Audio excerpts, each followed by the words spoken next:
Hello, ladies and gentlemen. I'm Eldridge Bell II here with another edition of Let It Rip. And I had to switch it up for you guys. It's such a beautiful day out here in Casper, Wyoming that I had to give you guys an outdoor video. I mean, look how beautiful it is.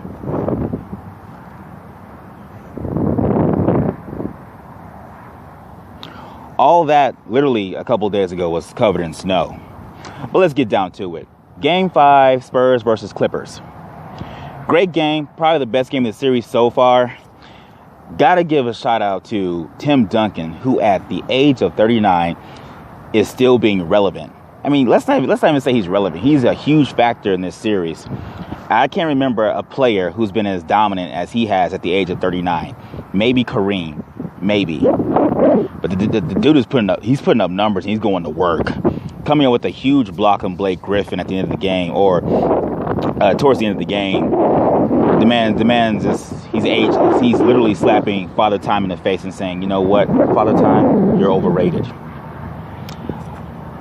Spurs, the difference for the Spurs was the bench play.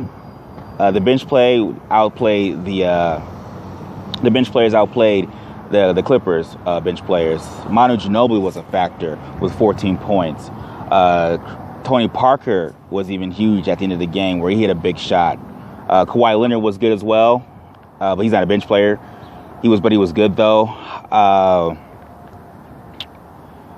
The real difference in the game for the Clippers was at the end of the game, as it was in Game 3, where you have to get that rebound once Danny Green missed the free throw. You have to get that rebound. There's no excuse for them not to get that rebound.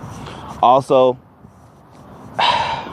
Doc Rivers, you gotta draw better plays at the very end of the game. This is twice now you forced the ball to Blake Griffin, and both times the play has resulted in a turnover. Now I know this time DeAndre Jordan had a very close call go against him, and he actually did tip it while it was still in the cylinder. But you gotta stop forcing it to Blake Griffin. You got other players. You got Chris Paul, who I think arguably is the best point guard in the league. You got JJ Redick. You got Jamal Crawford. You have other options besides Blake Griffin. You got to do better than that, Doc Rivers. But kudos to the Clippers, though, because I thought, honestly, the game was over once Chris Paul got that technical foul at the end of the game. The Spurs had all the momentum, but the Clippers found a way to claw and fight their way back to make the game extremely close.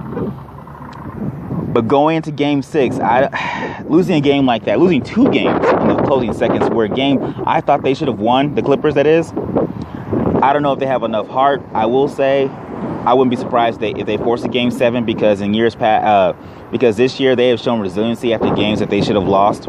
They've come back and won. But I just don't know. Clippers, the Spurs, the San Antonio Spurs have a tendency to close out teams, so we'll see. It should mark for entertaining game. I think the keys for the games are the same as they always been. Bench plays got to be huge. DeAndre Jordan, he has to make his free throws if they foul him.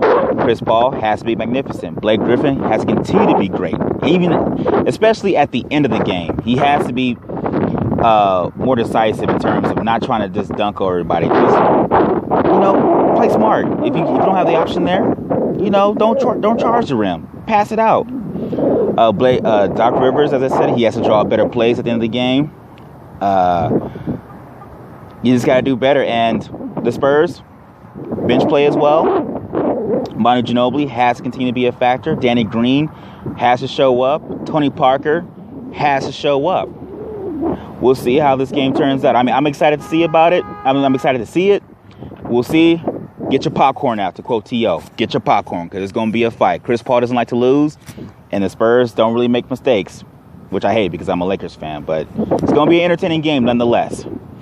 As always, ladies and gentlemen, don't forget to subscribe to my YouTube channel, Let It Rip Sports Show. Don't forget to like the video and leave comments and suggestions for other topics for me to discuss. Until next time, I'm Eldridge Bell II.